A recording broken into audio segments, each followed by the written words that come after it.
long as we have faith in our cause I'm Mike. and unconquerable willpower, I'm Dave. salvation will not be denied us. And this is Between the Lines. Are you better off than you were 4 years ago? Is it easier for you to go and buy things in a store than it was 4 years ago? Ask not what your country can do for you. Ask what you can do for your country. And we're back. We are here. I just said you're welcome. I don't know why. It's the only word I know. Yeah, I tend to do that with Spanish. Like I'll say things in Spanish that I know. Like I don't even really have an example, but that's how I do with Spanish. It may not have anything to do with what I'm the situation that I'm in, but I'm learning Russian right now. Oh yeah, Trying to because preparing. You know why? Because I voted for Trump, so obviously that makes me a Russian collusionist. Oh, yeah. So I need to get prepared for. Yeah, we've got a lot of back paperwork to get caught up on, so we have to study our Russian because we. It's not because they just want to learn the language or anything. There's always an ulterior motive, right? To everything that everybody does. Yeah. So preparing for the Russian invasion. Just like monkeypox, how'd that come about? Yeah, that kind of came out of nowhere. These people and their beeping monkeys. Are we on like some kind of, like end of the world plague subscription box that we? It's like the mystery box. You pay $29.99 a month and you get a new epidemic. You get a new epidemic every couple of years or something like that. So, did we sign up for this and not know? Where's the unsubscribe button? But the thing is if you do the epidemic box, if you do like a certain tier subscription, you get a discount off the Pfizer subscription, which comes along with it. Brought to you by Pfizer. I said that. But brought to you by Pfizer. Brought to you by Pfizer. Brought to you by Pfizer. It was driving me nuts. I admittedly listen to Bob and Tom every morning. Yeah. And I love Bob and Tom. It's a good time. Because they just joke around. That's all they're about. They're not about politics. They're not about any of that. They just talk, stupid stuff. I especially love Turtles and Horrors. That's by far Turtles and Horrors. It's a great song. Best song great ever. Song. But they were doing. I guess it was right before the Super Bowl. And, of course, they do a big Super Bowl party type coverage for their thing. They send somebody, I think Chick McGee goes to the Super Bowl. Yeah, and they have like a stand or something, Yep. and they talk through it, but they narrate. And so, but every single advertisement or commercial that they ran on the Bob and Tom show for the Super Bowl, I swear to God, every single one was Pfizer. Brought to you by Pfizer. Brought to you by Pfizer. I don't have the montage anymore. But, I remember that. We had at one point we played the montage of all the Pfizer. Brought to you by Pfizer. Good grief. Anderson Cooper, sponsored by Pfizer. Yeah, seriously. CNN's Light, sponsored by Pfizer. Your freedoms brought to you by Pfizer. Taken away by Pfizer. Yeah. I mean, seriously, it's like, can we have a break with the Pfizer crap already? I mean, but it was like what was crazy is they were like 3-second clips, but it was like a 1.5-minute video. Like it was just all the people that were pushing the vaccine and the COVID hysteria the entire time were all sponsored by Pfizer. Not for anything, but there's still COVID. COVID's not going away. Yeah. People still get sick. Absolutely. It's going to be a thing for the rest of our lives. It's the new flu. Is what it is. But at the same time, it's like people were, I would say that what now? We're about a year, maybe roughly a year outside of like the intensity of it all. And even the people that were hardcore, this and that, now suddenly everybody's kind of back to somewhat normalish in some regards. And now that we got the monkeypox blowing up again. Well, there's got to be, and it's no coincidence, and I hate to be, all right, I'm going to sound like an Alex Jones type guy right now, but I don't like them putting chemicals in the water that turn the friggin' frogs gay. You know Do what? you understand that? I do. Because every time I see a damn frog out in the wilderness, they're putting curtains up. Yeah, I know. It's weird. But no, I don't want to sound like a conspiracy theorist, but it's odd that these things roll around in election years. Yeah. Like it's always Yeah. an election year. It's like it's And- planned. Yeah, and I really I don't know. think it is. It's too coincidental, Yeah, though. it's always when Scott was on the program, he would always use Occam's razor or Arkham's razor, however you say it. The simplest explanation is usually incompetence, and that's more than likely the cause of things. More than incompetence is always more likely than malfeasance. It's just, I think what it is that this stuff has always happened. We've always had outbreaks. Yeah. Every single year, every single election year, there's always been an outbreak. Yep. It's just been how the news treats it. Yep. And From swine flu to SARS. it's like suddenly reporting in every news article about somebody getting cancer. Yep.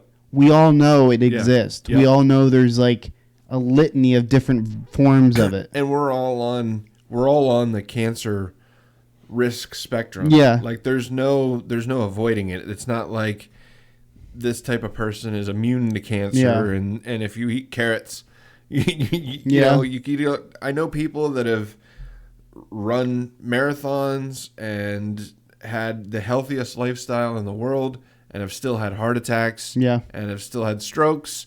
And Yep. I know people that are like me and just think Twinkies is a food group, and They are, aren't they? Could you deep fry the bacon? Yes. One of those kind of guys that live in their late 50s, no, into their They get really old. yeah, like no, but seriously, I know people that I dated a girl in high school, and her grandfather lived well into his late 90s. I think he was 99, almost 100, and he woke up every morning, black coffee, eggs fried in lard with bacon, and just this he had his diet, steak and eggs and all that stuff, and didn't worry about cholesterol, none of it, but he worked hard. There was this And he lived a great life. There was this person I knew back from the old stomping grounds in Philly, and they told me about their dad or grandfather. I can't remember which, but either way, they would tell me that,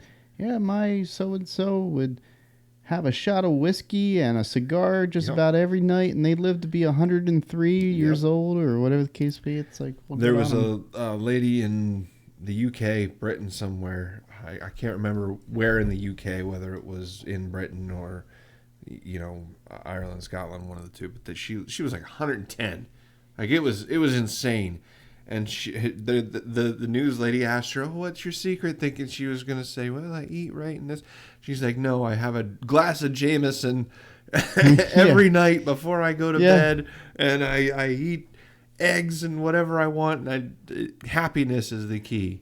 Well, that's what I was going to say, is that if you look at a lot of the people that they interview that are these people that are living to these astounding ages of 100 plus years old, they typically don't come off as very stressed individuals. No. I mean, they probably went through some shit through their life because, for crying out loud, they saw World War II. They saw some of the most extreme things that we haven't even touched yet in this generation, if you think about it. Yeah. We haven't gotten even close to our comeuppance.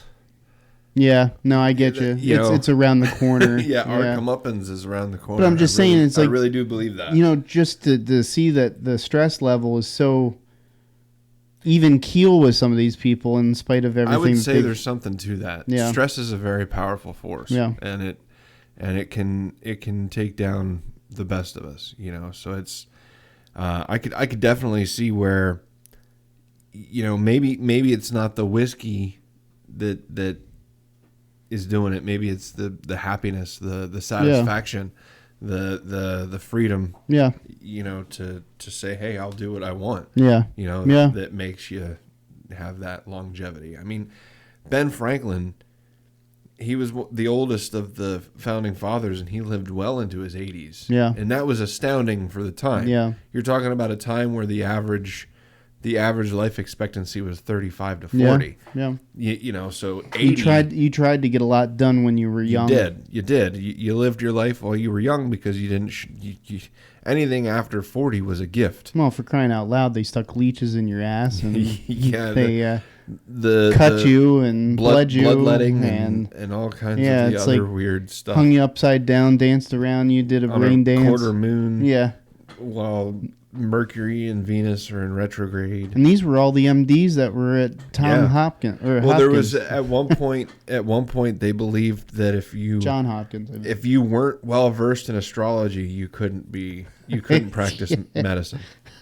So the waves. Yeah, The moon is causing the waves. It was insane, but we laugh now. I sound like Bill Cosby as a doctor. You got to go and get. You gotta go to the quarter moon and get the yellow pudding pop.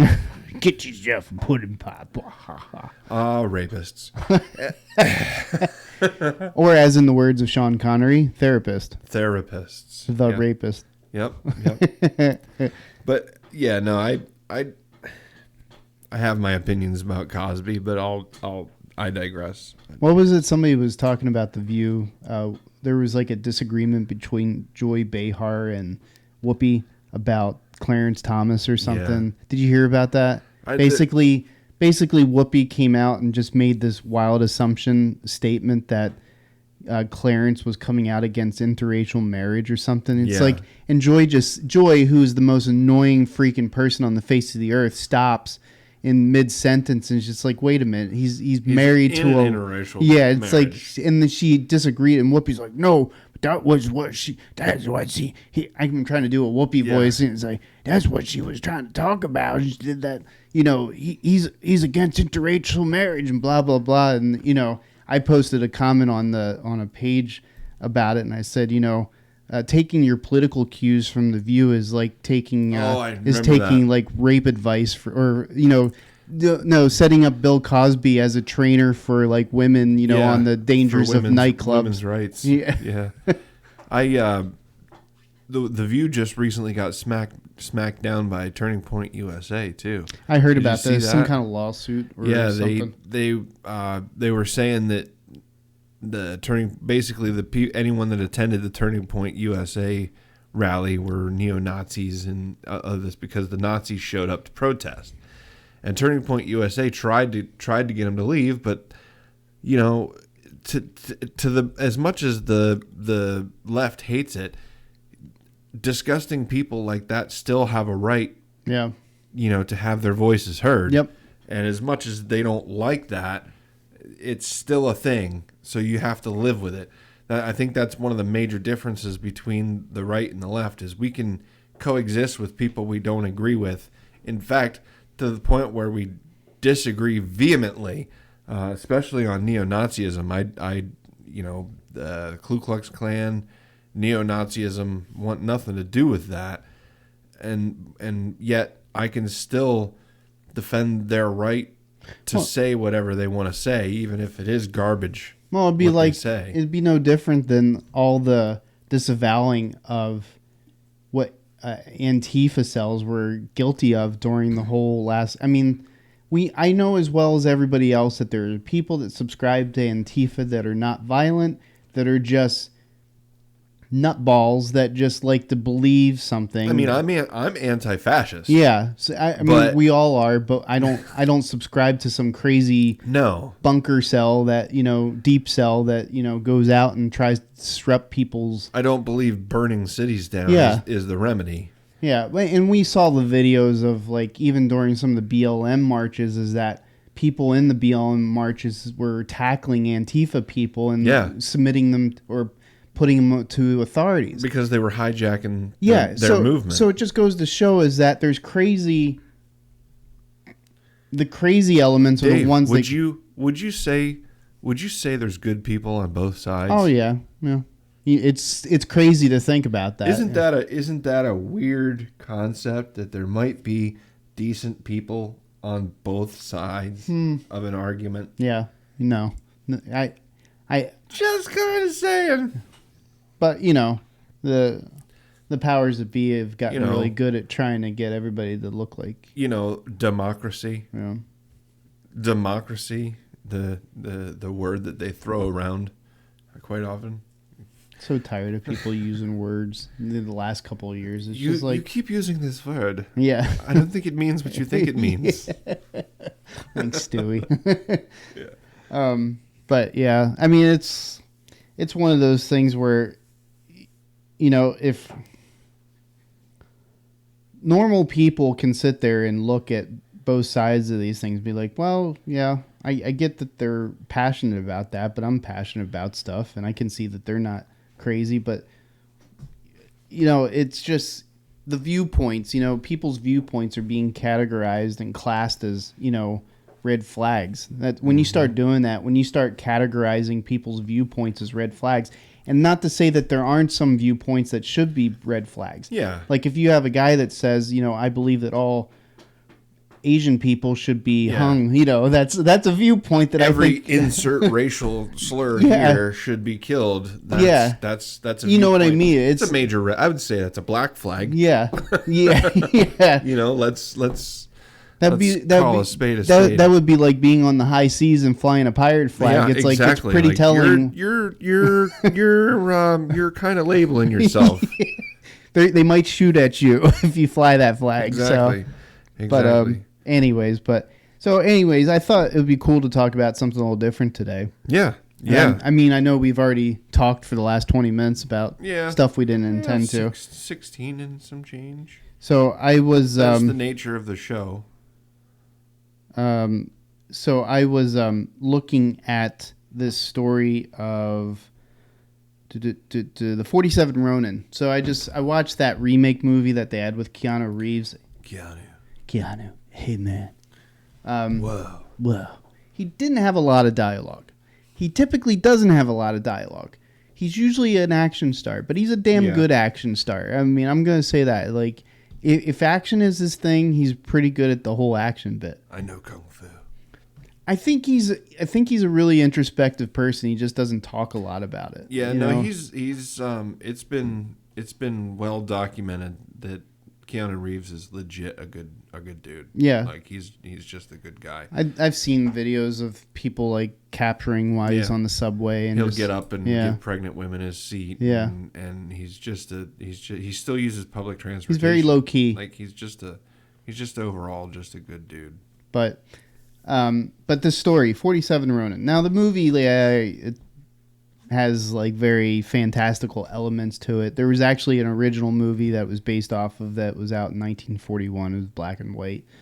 But the actual story, how it goes, and I have to actually read it because there's a lot of names and references that if I don't look at them directly, I'm going to mispronounce them and misquote them very easily. But the story goes of the 47 Ronin, known as the Chushingara, or the Tale of the Loyal Retainers. It sounds like something you do with an attorney. The Loyal Retainers. The Loyal Retainers. Is one of the most famous samurai tales in Japan. The fact that it is a true story plays a significant role in its long-lasting appeal. So basically in December 12th, I think it is, of every year, they celebrate the 47 Ronin. They actually have graves of the 40s to the 40. Actually, it's 46 Ronin. I don't know, because the way that the story plays out is that there were 47 of them, but one of them was allowed to live, essentially. And, we'll get to that in a second. But the story of the 47 Ronin talks about... let's see here. Okay, so the story began on April 21st, 1701. When Lord Asano Naganori, the daimyo of the Ako domain, Ako was a province, during the Tokugawa shogunate. So basically one of the most prosperous shogunates or emperor-led eras in Japanese history. And this would have been around 1700s. I don't remember exactly when it ended, but that was the period of time. A lot of development because it was a unified Japan under one central leadership. So anyways, the daimyo of the Aikyo domain was forced to commit ritual suicide for attacking Kira Yoshinaka, a rude and arrogant master of ceremony under the Tokugawa shogunate.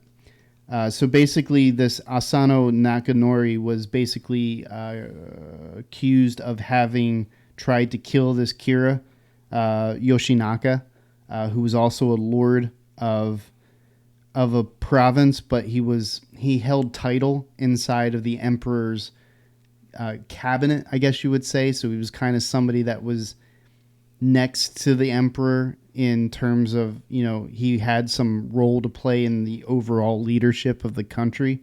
But they came into conflict, I guess, because this Kira wanted the property. And so it's one of those things where he wanted the land. He wanted to be the lord of that land. And this was his way. A tale as old as time. Or is that Little Mermaid? Beauty and the Beast. Oh, that's right. Beauty and the Beast. So there was a loyal 47 Ronin. So the word Ronin, for people that don't know what the word Ronin means, it's basically rogue or masterless. So samurai are basically, the best comparison would be to knights of, like the Middle Ages and, during those periods of time when there were serfdoms and kingdoms and kings and Jedi. And something dark side. Something dark side. So these 47 Ronin basically became Ronin. In other words, they became masterless because the Asano Naganori was forced to commit ritual suicide. So, but let's remember, ritual suicide was not... it wasn't a dishonorable thing. It was actually an honorable thing to do in their culture. It was to prevent dishonor. Yes. Like you would do that if you dishonored yourself, you would do that to make yourself honorable again. Yes. The way I understand it. Or maintain what honor there was. Yeah, whatever honor you had left before it was taken. This Asano Naganori was, from what I understand, from what little I know about him, he was well regarded by the emperor, the Tokugawa emperor at that time, because he was heavily involved. He was loyal. He was a long-standing supporter of the current shogunate. So because of that, that's what leveraged his them deciding that he had a right to seppuku, I think is how you pronounce it. But basically the ritual suicide. Yeah. I've heard it a bunch of different ways. Seppuku. Yeah. So after killing the 47 Ronin, so there were 47 loyal Ronin or samurai that were dedicated to Asano. As soon as Asano committed ritual suicide, they became Ronin. And it took them over a year, but they planned out a mission or a raid on Kira's mansion. So on a snowy December night, they struck on Kira's home, taking everyone by surprise. After killing Kira, they went to their master's grave and then proceeded to turn themselves into authorities for committing such a vendetta. It's a bold strategy, Cotton. Let's see if it pays off for them. Well, it did. It was a bold strategy and did pay off for him. So the 47 Ronin were requested by the shogun to commit seppuku, ritual self-disembowelment. So basically, I mean, this just talks about the general narrative, but the idea of the actual full story is that this Kira, don't remember all the circumstances, but essentially Asano was accused of having tried to kill Kira or strike him when he was in a vulnerable state, which led to the emperor asking him to commit seppuku or however you Sudoku, Sudoku with the numbers and the blocks, So basically they committed this guy to a life of working on puzzles. So that's what it is, Sudoku. So anyways, so the story is that these 47 Ronin were basically trying to get back at Kira, but it was more than that. It was an honor killing. It was basically Japanese because is very the Japanese. Yeah. In Japan is very big. the on, J is not silent. Yeah. It's not. Japan.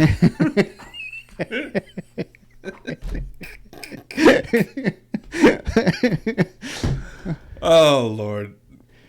It's Forgive not, me. It's not like a bad way of saying happenings. It's happenese. Yeah.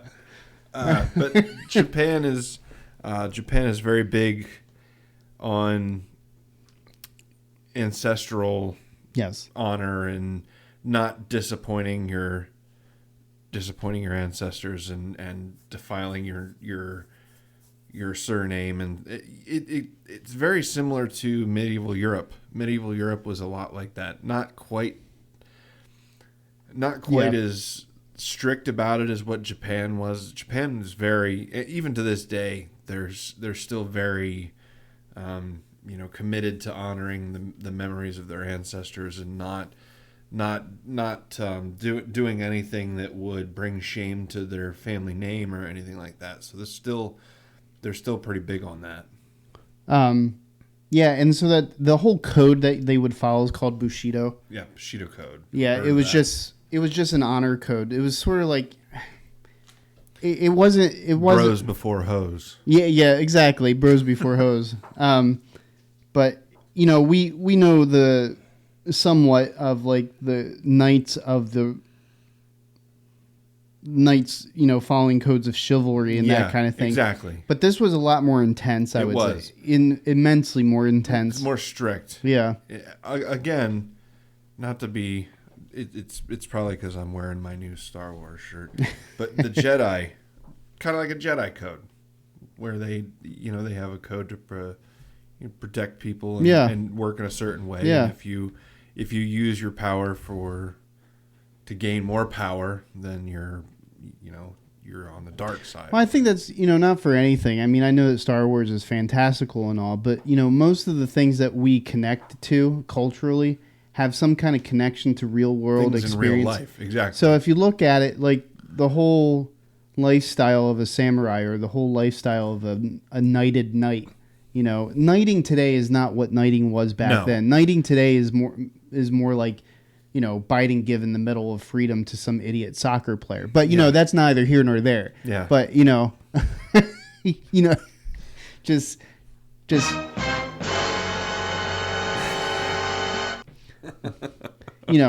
it doesn't carry the weight it used to. And No. that's actually something I wanted to bring up. But, back to the Star Wars thing is that, Star Wars, Jedis are knights. They're described as knights. Yeah. So, I mean, it's just, Jedi it's knight, right yep. there in the language. But, And then they had the Jedi Council, which was like the round table. Yeah. And all that stuff. I mean, there was a lot. They have the Jedi Code. Yep. Which was, I mean, they mirrored a lot of that stuff on the samurai because, I mean, look at the lightsaber. Yeah, that's true. I mean, they mirrored a lot of that on samurai code and samurai teachings, and there's some medieval knight stuff in there and a little bit of J.R.R. Tolkien. Yeah. Kind of sprinkled in there to the Star Wars, because everybody knows that George Lucas was a as far as the lore goes, he was a Lord of the Rings fan before Lord of the Rings was a thing. It was hard not to be. I mean, that was like the driving, fantastical writing of its time. I mean, that was good versus one evil. One of the original sci-fi.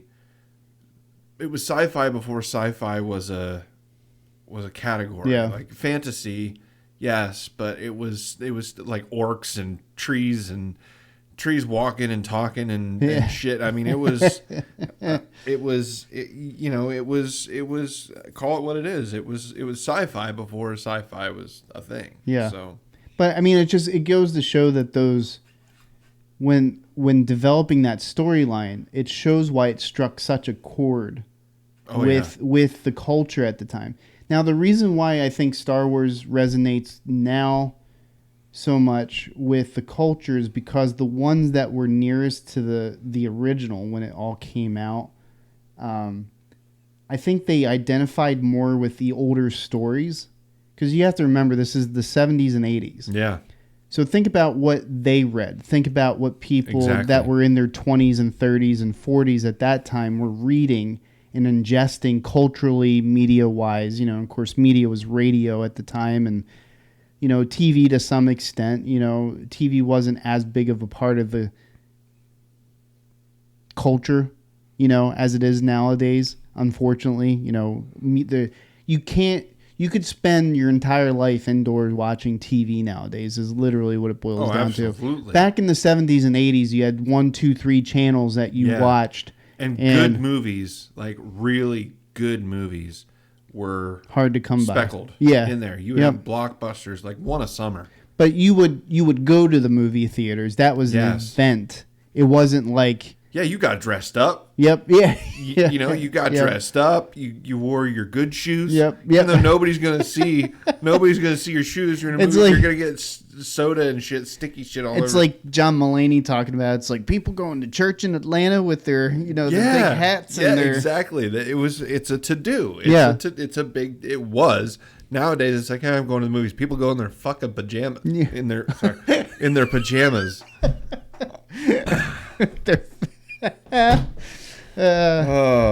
Sorry. That's a new. No more saying cuss words. Okay, We're trying. I'm sorry. Trying. Shut the hell up. It's not like we're monetized anyway. We're not losing anything on this. Yeah, we're not really losing anything. But you know, it's just interesting to me is that, you know, that stuff still resonates. Like if you talk about samurai, if you talk about knights, you know, more modernly, if you talk about Star Wars, or if you talk about Lord of the Rings, or, you know, any of this stuff, it just resonates. But I guess my question is what resonates most from it? Like when you look at these stories, yeah, they're all different cultures, you know, some fantasy, some real, but what is it that I think that people pull from it that kind of binds them to it? You know, what is it that grabs people so much when they're reading? You know what I think people like the most? I think human beings in general like a good redemption story. Yeah. And Star Wars, even though it's a brief moment of redemption, Star Wars is the ultimate redemption story. Yeah. Because you have, and this is a very nerdy episode. This turned into like the nerdiest episode that ever existed. Just throwing that out there. I'm going to write you a 5-page letter and let you know that stupid Jar Jar Binks, me's a stupid asshole. We could have I'd love to do an episode. I'd love to do an episode on Jar Jar Binks being here on Between the Lines, things that are affecting the U.S. and things that are affecting fan culture. Yeah. I would love to do a whole episode on how Jar Jar Binks was a Sith Lord. I'd love to do that. I could do a whole episode on how Jar Jar Binks was actually an undercover Sith Lord. I'm throwing it out there. But anyways, Star Wars, Anakin is the chosen one. He's the purest of the Jedi. And then he gets corrupted by the dark side, which is the worst thing that could happen in Jedi culture. And then at the end, he ends up fulfilling the prophecy by killing the emperor and ending the rule of two, and therefore abolishing the Sith altogether. Although the Sith return, so on and so forth. But nonetheless, he fulfills his destiny, and it's the ultimate redemption story. I'm also going to blow everyone's mind. Star Wars is a Western. Yeah. A lot of people don't get that, but even though it's set in space, Star Wars is a Western. Western is classified as when there's no law, and then somebody comes in and imposes their law on the innocent. Yeah. And then a good guy comes in to relinquish power from the bad guy. I was going to actually say something like that or ask you. So one of the things, you know, going back to the real stories, like with samurai, with the Ronin, or let's go to a story of, try and think of one here. I don't know. Knights of the Round Table. Yeah, King Arthur. Who's lightly fantastical and Yeah, lightly it's based realistic. on. Yeah, I believe there was a King Arthur. There was no sword in the stone or anything No. like that actually happened, but He was probably Roman. most likely More than likely he at was the Roman. time. Yeah, I mean, at least that's what they believe. But anyways, it would have been around that time. I you guess know. no. In our, I guess who would be in Western like pioneer days? Would it be like Davy Crockett. Yeah, David Crockett would be one, but was I'm a thinking real- more like outlaws. I'm thinking like outlaws that were also like considered famous.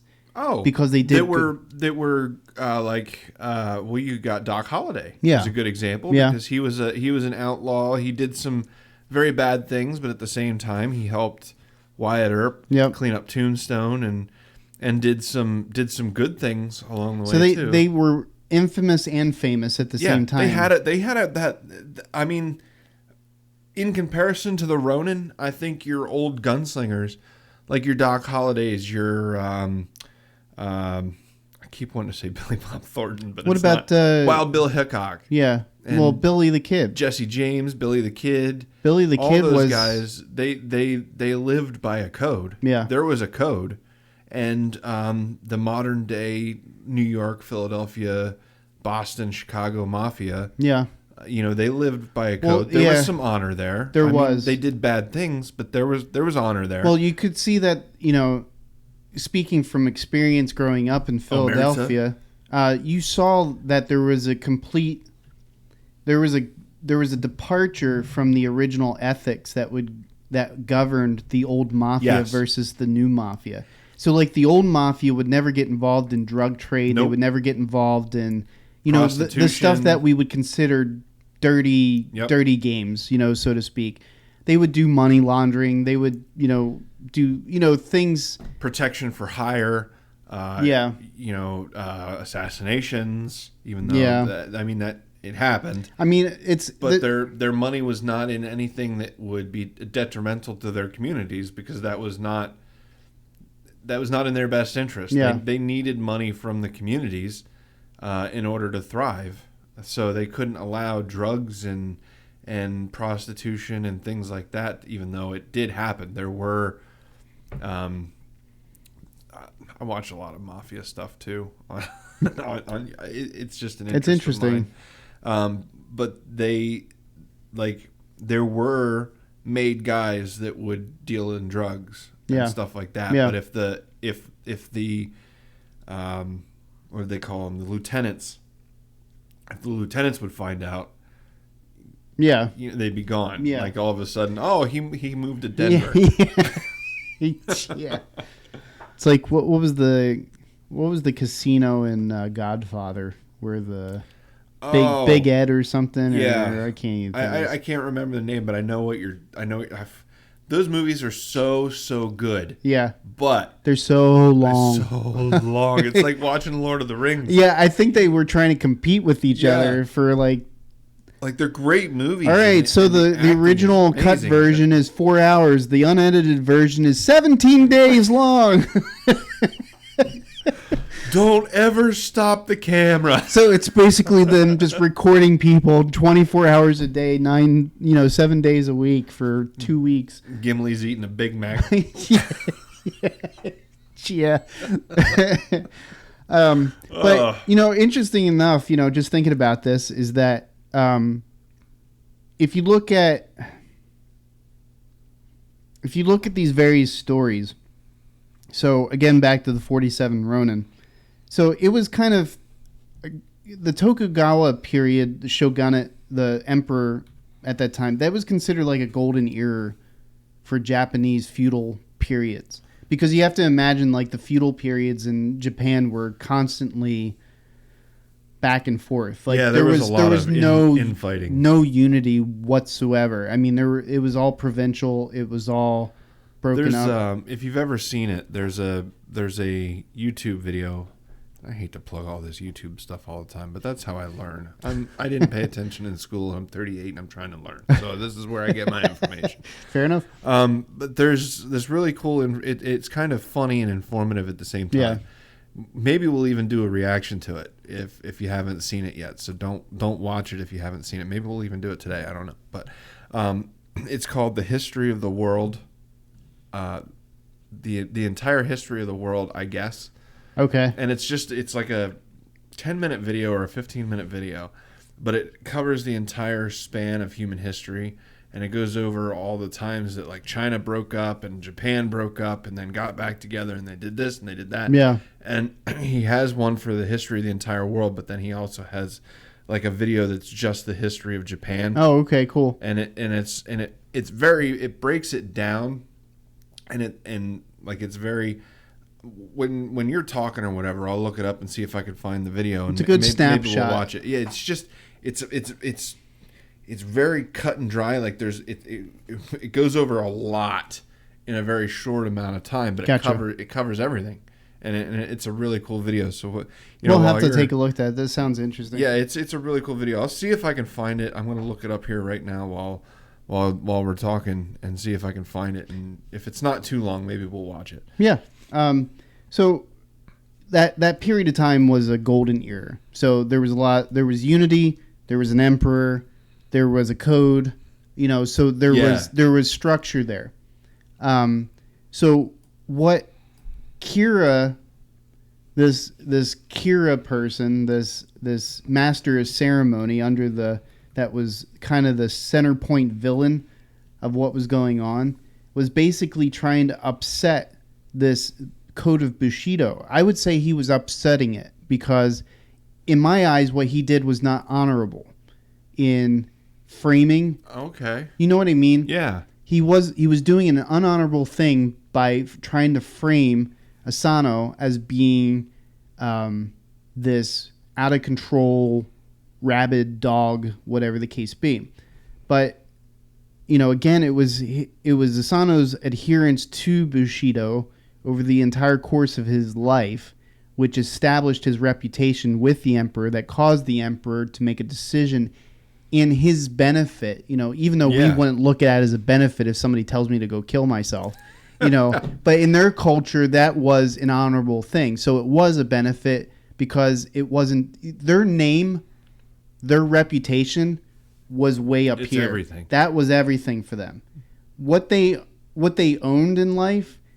Well, because not to get too philosophical, but your name is the only thing you take with you. Exactly. When you die, you don't get to take your Xboxes and your TVs and all that stuff. The only thing that you carry with you is your name and your reputation. Exactly. That's all that goes with and you. And they prize that. Die. They prize that above and all it makes else. Sense. It makes sense. But, the thing of it is that their name was intertwined with the success of their family and Sure. the health of their family. Well, think about American culture. American culture is not that much different. No. I mean, when you really break it down, the semantics are different. Yeah, In other yeah. words, the syntax, the way we go about But things. If you're a I don't mean to really cheapen Japanese culture, but if you're a Kardashian in the United States, that name carries some weight. Or if you're a West, if you're a Bryant, if you're a Jordan, if if you're a Brady,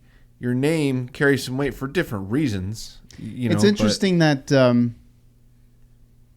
there's not a whole lot of because Japanese and United States now, I would say, are very closely intertwined in many ways. Yeah. There's a lot of influence that flows both ways.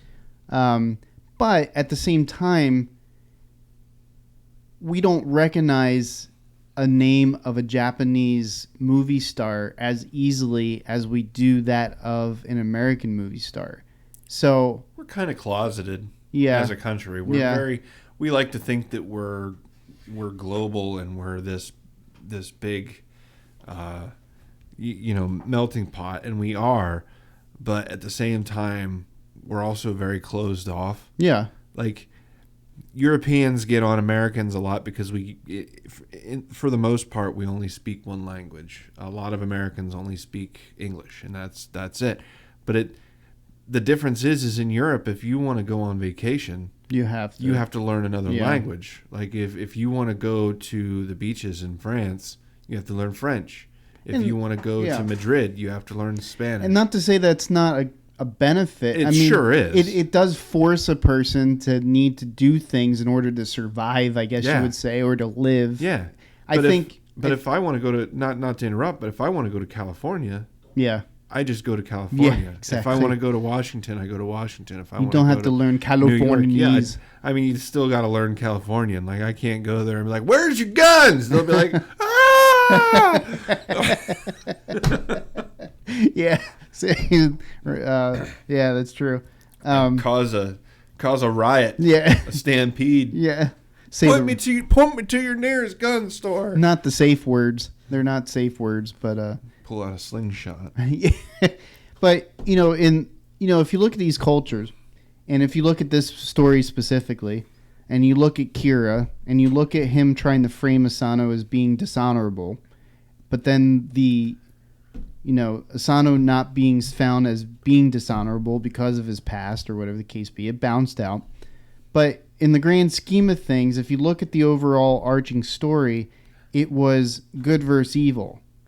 If you really look at it, I don't know much about the dynamics of the, we talk about it. I said it was a golden era, but our definition in American culture versus Japanese culture in the 1700s as being golden era may have not been even close. Yeah. The way people were treated, you know what I mean, is like, Well, and the common person walking along the streets was not regarded with the same value that American law and American idealism establishes for that person. And it's not to say though that, I mean, America has gone through its periods where No, I get that. was Yeah.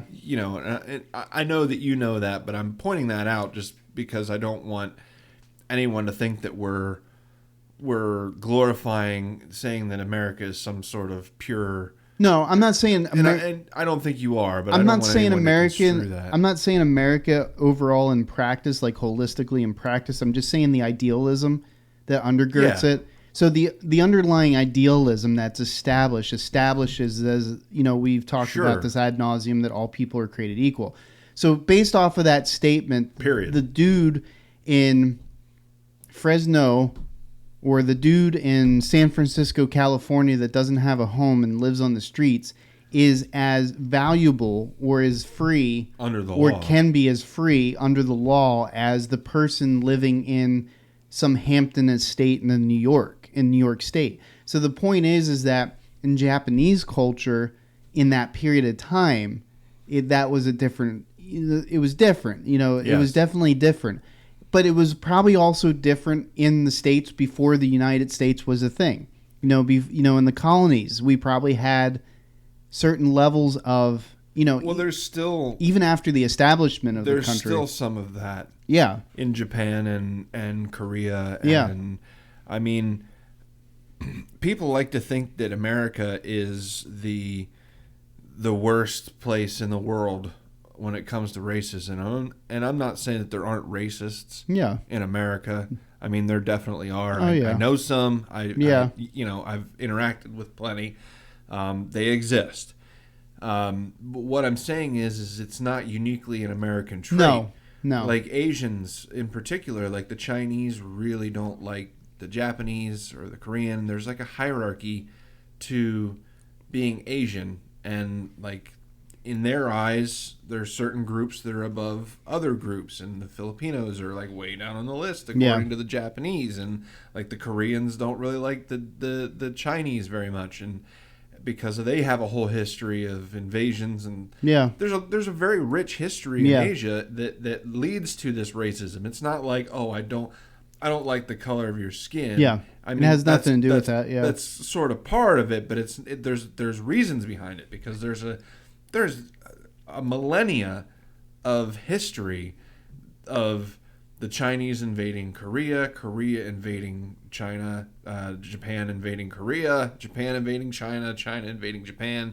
Like, it's just a cyclical history of brutality. Well, it'd sort of be like like countries like Cambodia and Thailand were once communist. Mm-hmm. At one point in their even further history, they were monarchies. Like Cambodia was a monarchy at one point, thousands of years ago. Yeah. But the point is that think about the people, because I personally knew people that their families sent them over to the States. Like they got them to the States to get them Yeah, out of the situation to get away from. that was going on in those countries Yep. during like the 60s, 70s, 80s, you know. Yeah.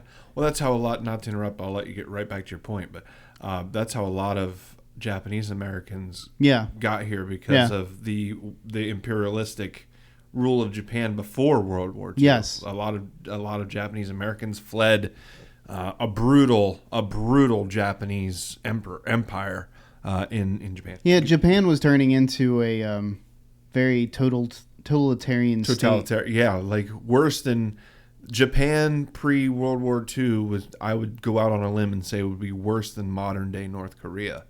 The way, I mean, if not worse, very similar in Yeah. the way that the upper echelon was way on top and were, you know, living like kings, and the very lower echelon were basically slave labor, farmers and whatnot like that. The difference in Japanese culture is that there was still that pervading, even in the midst of the more modern elements of government that was happening, you know, at that time. There were still those underlying historical codes by which people live that still translate into their livelihood today. You know, even with all the lights and the bling and everything that goes on in Japan, there's still that underlying cultural narrative that kind of governs the way that they think and act and react, and you know, so on and so on. Very much honor bound. Yeah, Very yeah, much. that's what I mean. Is that even in light of all the craziness that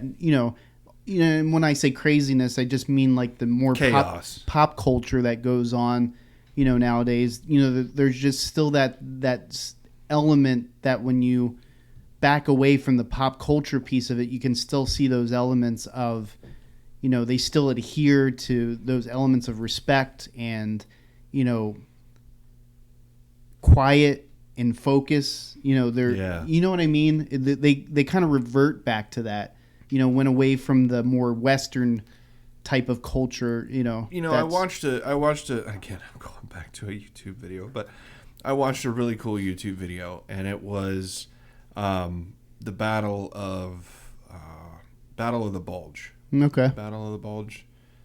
I think it was either the Battle of the Bulge or the Battle of Okinawa. One of the two. But it was one of the Japanese islands. And anyway, they did some research, and they found that there were two American soldiers that survived the battle that were still alive. And they found two Japanese soldiers that survived the battle and were still alive.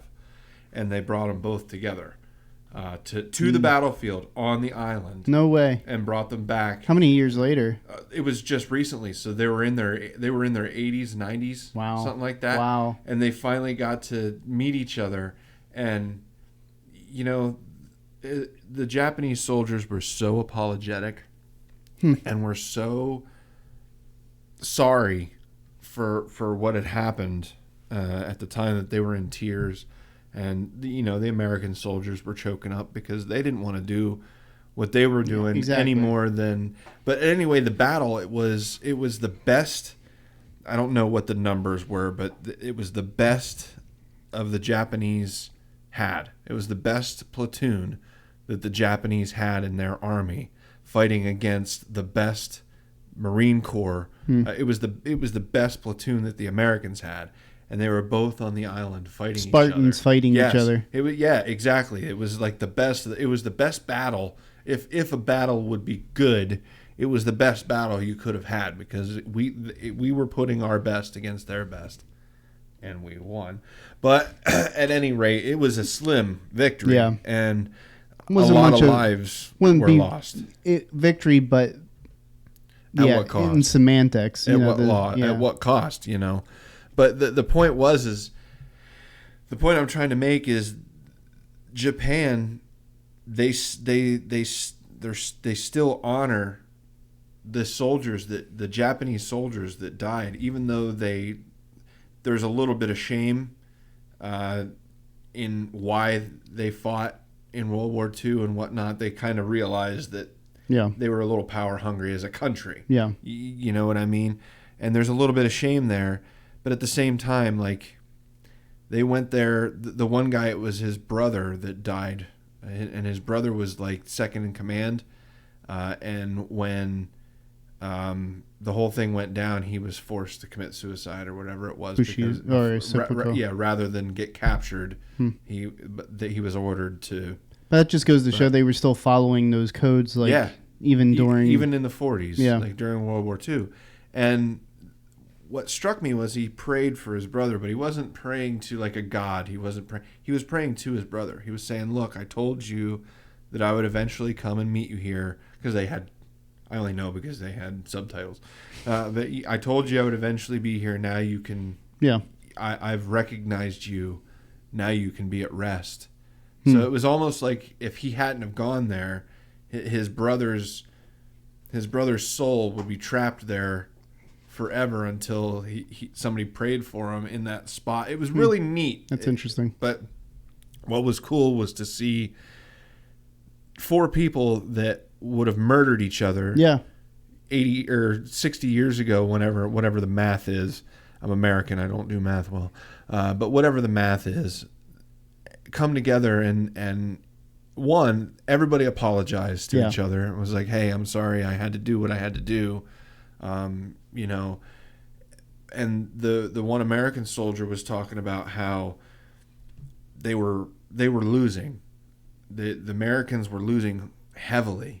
And then they found this one cave and they didn't know what was in it, whatever. And so they just blindly launched a mortar into the cave. And here that was the entire ammo stash. So all of the mortars that the Japanese had stashed, all of the grenades, all of the ammunition just went off at once. And as all of the Japanese soldiers were running out of the cave, they just mowed them down as they were coming down. And it's a human loss of tragic proportions, but it would have been a huge victory if you were in the middle of war. Yeah. You know, it ended that battle, and we won the island because of what happened. And the other guy, his tank was still there.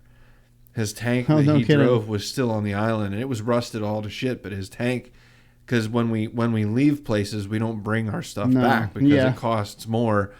That's why we left billions of dollars worth of shit for the Taliban in Afghanistan, because we never bring anything home. We always just leave it there, which, I mean, for a country that's pushing a lot of recycling, you'd think that we could recycle some of these, bring these guns back home. I'd be glad to have climate control. Take the firing pins out of the tanks. I'll buy one. Or use it as a lawnmower. Yeah, it'd be awesome. Driving around. But even think about it. Like, I know VFWs that have bought and retired tanks and stuff like that. Wouldn't it be cool for every VFW or every Legion to have a tank? Yeah. That they can drive in veterans parades and things like that down Main Street. There'd have to be some kind of a tax abatement that would allow them to build like a housing structure for it. So, on their property. Well, what's cool is like VFW in Muncie has a tank from the Korean War. Yeah. Okay. My grandfather helped get it there. Oh, cool. But it's chained down.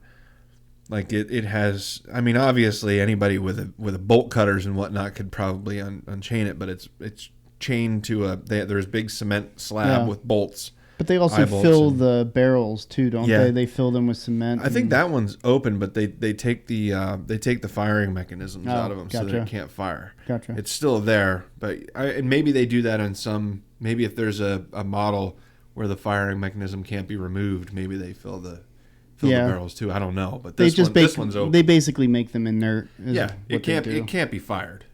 I mean, where would you get the ammunition for one? But two, no, it can't be fired. But I've ridden in it because it's operational. Oh, okay. It's fully operational. I've ridden in it. That's cool. But it's bolted down so you can't take it anywhere. Somebody tried to steal it once, but they didn't get very far. What was that? There was a news story quite a few years ago about somebody that did steal a tank and drove. San Diego? Yeah. That was when I was... I don't know if this is the one you're talking about, but I remember when I was a kid, somebody stole a tank in San Diego and was like running over cars through the whole town, and they had a hell of a time getting them to stop. Like, how do you stop a tank? Yeah, exactly. But, going back to something you said about the soldiers that met each other, and then the Japanese soldiers kind of being remiss about everything that they were a part of. I mean, it was a part of their life, good or bad, but they were still remiss about it because they understood at that point, introspectively, they understood that what they were a part of was not in the right, so to speak. Because whether you agree with it or not, what the United States did was a reaction to the push, to an aggressive push. Ours was a defensive reaction. That's all it ever was. It was a defensive reaction. Whether or not you see Nagasaki or Hiroshima as being an overstep. They were great human tragedies. Yeah. Don't get me wrong. I mean, it was one of those things where, the United States saw itself in a position where it couldn't fight two major powers, and the only way to get one off of the board was to do something extreme. Mm-hmm. Now, whether or not we agree with those actions, it's debatable. I mean, I'm going to taking that much life because you're not just impacting military targets. You're taking a lot of civilian life. So there's a lot of ethical questions with that whole activity. But nonetheless, what I was actually trying to get at is just the recognition of the fact that they were part of something that was considered evil or wrong. And I think, again, back to the story of the 47 Ronin, and they recognize it's recognized now today in history, looking back 300-400 years, that what happened in that circumstance justified what the 47 Ronin did. Yeah. You know what I mean? Yep. It's not like we're looking back at it, looking now at the 47 Ronin introspectively and stating that what they did was wrong and they should have been on the opposite end of things. They should have received a greater degree of punishment. Nobody's stating that. I don't think anybody really would bother with even digging that deep into the storyline at this point. But what I'm trying to get at is that, these stories that we talk about, whether they be fantastical or real stories like we just highlighted, usually the set of characters, group of characters, single characters that come out of those stories as being like the heroes, so to speak, or the legends or the respectable ones or whatever you want to call them, usually are a small underdog, that are seen as being in the right in regards to a larger wrong. A good analogy would be the Boston Tea Party for Americans. Yeah. Because what they did was vandalism. Exactly. It was wrong. They destroyed private property. Yep. But we regard the Boston Tea Party as a good thing. In general, as Americans, we celebrate the Boston Tea Party because it was a thumb in the thumb to the eye of the British Empire, and it was our way of saying, hey, we're not gonna play your games. We're gonna do things our way. But truth be told, it was vandalism. It was rebellion. It was insurrection. Is a word that likes to get thrown around. Everybody that participated in the revolution were insurrectionists. Oh yeah, they were all sedition. They all would have been hung and tried as traitors. But what's interesting is 300 years later, 250, 300 years later, we're coming up on 250. Whether we have an issue with how the founding fathers were in their personal lives, holistically, we don't look at what they did as being wrong. No. Nobody in this country, irrespective of their opinions of what the founding fathers were as individuals, I've not seen anybody really press the issue that they were wrong for breaking away from Britain. Mm-mm. So insurrectionism, which is what they were, or insurrectionists, which is what they were, seditionists and insurrectionists, was justified. Absolutely. And we justify it because we look at that in the context of who they were fighting back against. Well, it's funny because all you're doing is you're labeling things. It's all the same. If the revolution, as we call it, if the revolution would have failed, it would have been an insurrection, not a revolution. Yeah. Just like a a civil war is only a civil war if the original government wins. If the North would have lost, it would have been a revolution, Well, not a civil war. isn't that what they say? History's written by the victor. Exactly. So it's all semantics, but at the same time, you're just like, January 6th was not an insurrection. If it was an insurrection, they would have been trying to seize the government, and they were vandalizing. They were definitely wrong. Don't get me wrong. I'm not trying to justify what happened. It was vandalism. It was vandalism. It was riotous. It was.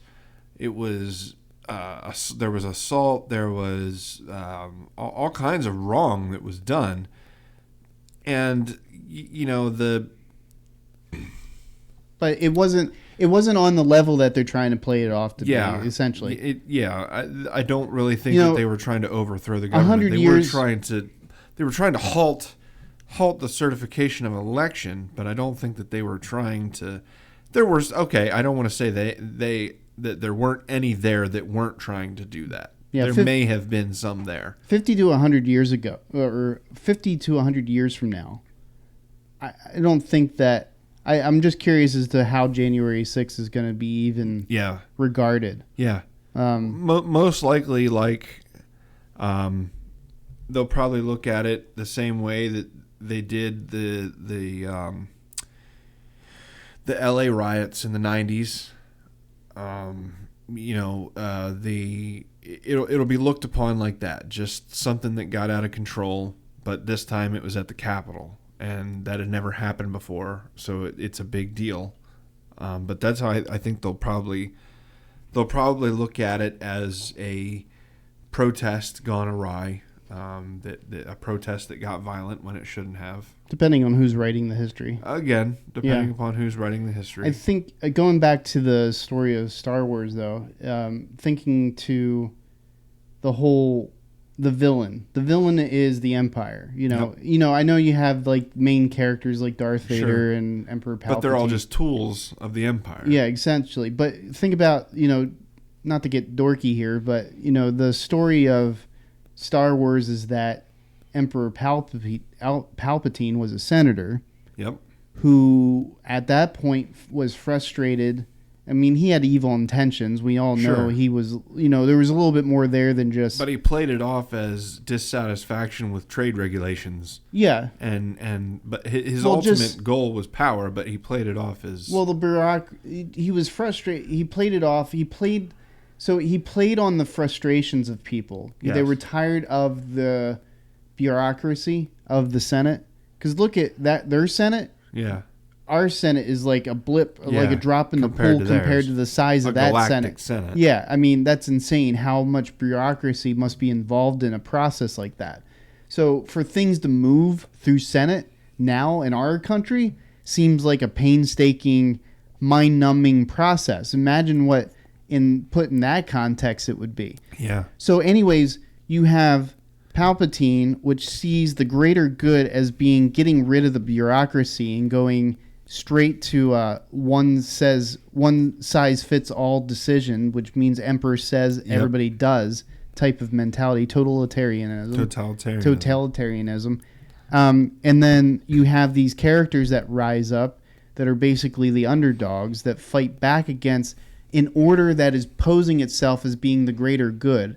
And I love saying that phrase because it's from one of my favorite movies, Hot Fuzz, which, remember, they're like the greater good. The greater good. And so remember that story. So for those of you like Simon Pegg and Nick Frost, I'd recommend Hot Fuzz. It's one of the better. It's a good movie. Good movie. It's a really good movie. Talks about this town. What's the name of the town? Manchester? No.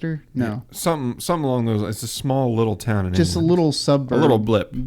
And basically the goal of the town council, the chamber or whatever they call themselves, their goal is to make themselves the number one town because they have like an audit that happens every year, or it's part of a competition essentially, and they rate how the town looks, how the mood of the town is, how clean things are, the businesses, there's a lot that goes into that. And their whole goal is to make sure that this town is number one. But they essentially become these bunch of like hooligans, or like these like this underground society of assassins. Yes. That do the most absurd things, killing people so that they can keep their town, above par, so to speak. Like the one guy, they didn't like the size of his house. It was too big and ostentatious. So they decided to blow him up in his house with a side of bacon and beans, because they felt it was better that he be dead than build this house that is kind of a sore, because they're trying to keep it small and cottage-like, and, keeping Quaint. the curtain, quaint. And he's building this big Trump-like ostentatious building, and, they didn't like that. And then you have others that, the ones were terrible actors, and so they didn't want them to be connected to the town in any way, shape, or form, because they didn't want to be attributed to bad acting. So they got rid of them, and, it was just, it's tongue-in-cheek. It's all tongue-in-cheek. Oh, But sorry. Widows. Basically, the whole underlying premise of this whole story is that the greater good, in their perspective, is getting rid of those elements that they deem as eyesores, Yes. to their community. But then you have Simon Pegg and you have Nick Frost, who basically become the underdogs that fight against this totalitarian regime of, overly interested citizens, of this town. And I'm just thinking about it. It's like, isn't that the narrative? That's a small, microcostic kind of look. And then you go macrocostic and you look at things like, what we're talking about, World War II, and, talking about this issue with the Ronin 47 and other things. And it's all comes back down to the same thing, is that you have one majority power claiming something is the better or the good, imposing that good on everyone else. Turns out it's not so good, because if it was, everybody else would be okay with it. Yeah. But not everybody's okay with it, because there's obvious human abuse or alien abuse in Star Wars, or whatever else you want to throw. You know what I mean?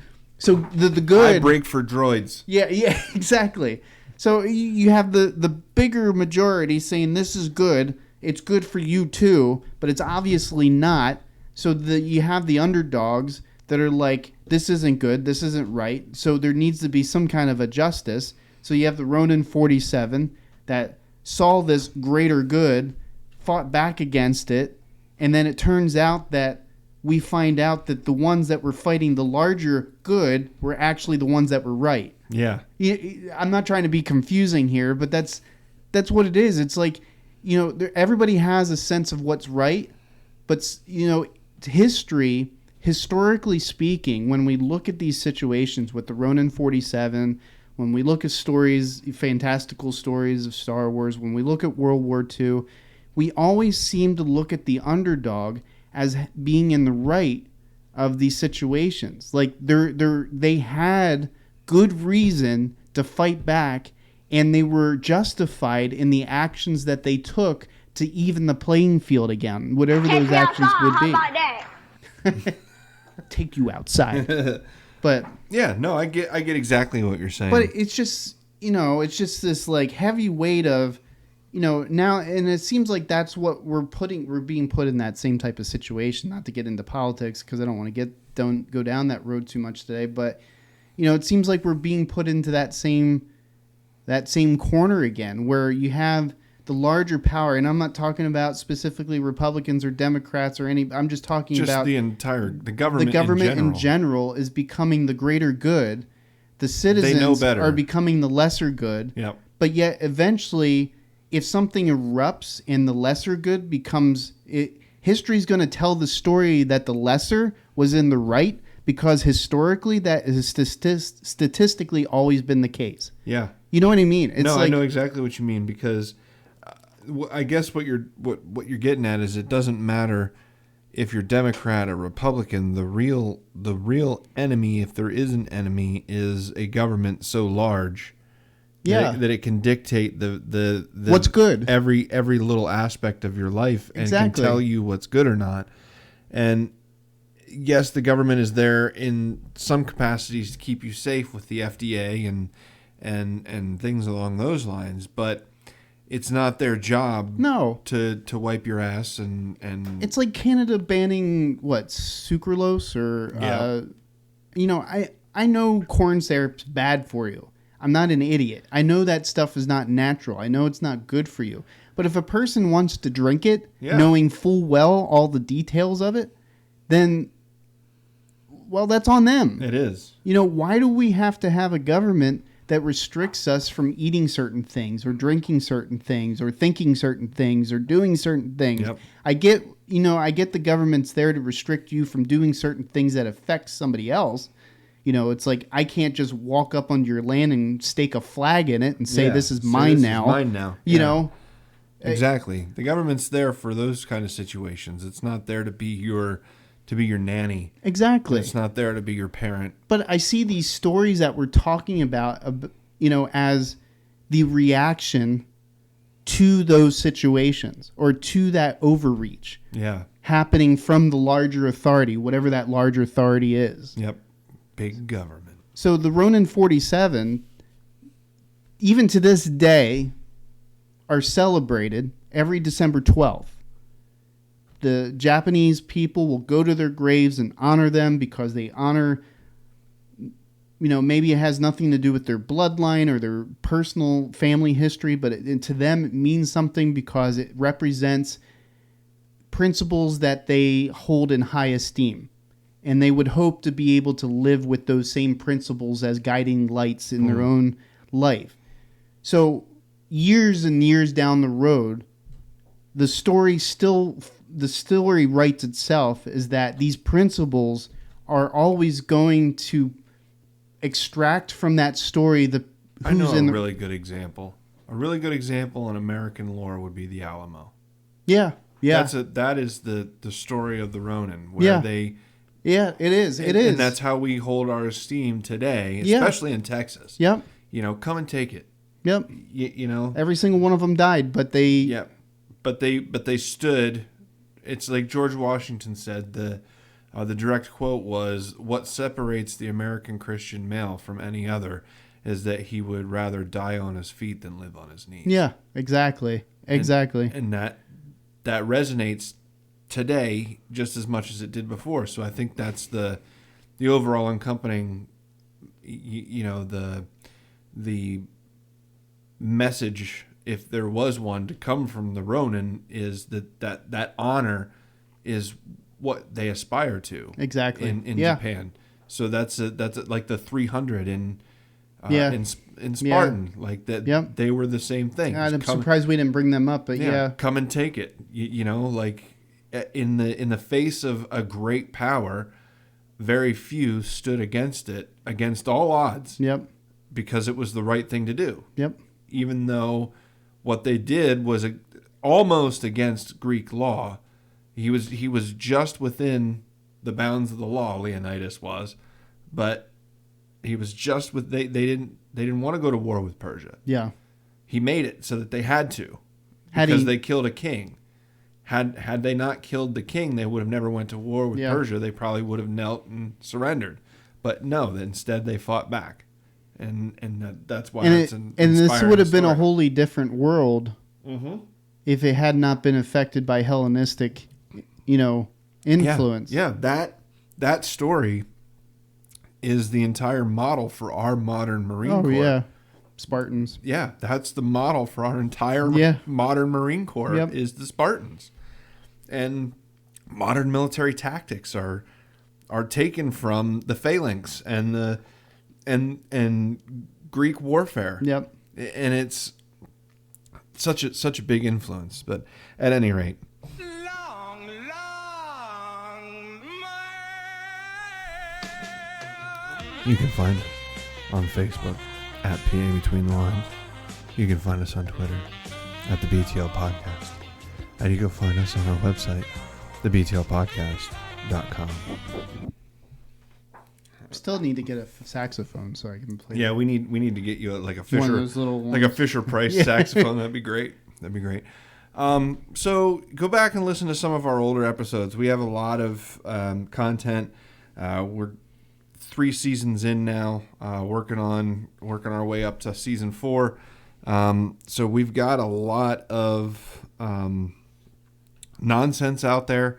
There's a lot of good episodes. There's a lot of episodes where we're just, kind of Shooting like the today, shit. where we were all over the place but had good intentions. Yeah. So go check out some of our older content. Stay tuned for more content. If you're watching us on YouTube, thanks for making it to the end of the video. Go ahead and hit the subscribe button, the notification bell over here. Hit the like button to let us know whether or not you like this video. That way we know what content you want to see in the future.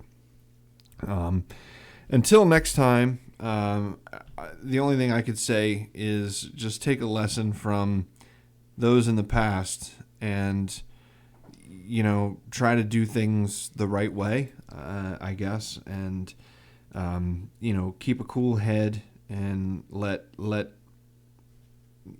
little stuff go, I guess is the good way to put it. Stand up for what you believe in, but don't go too far with it. Until next time, take care of yourselves and each other. Bye. Bye.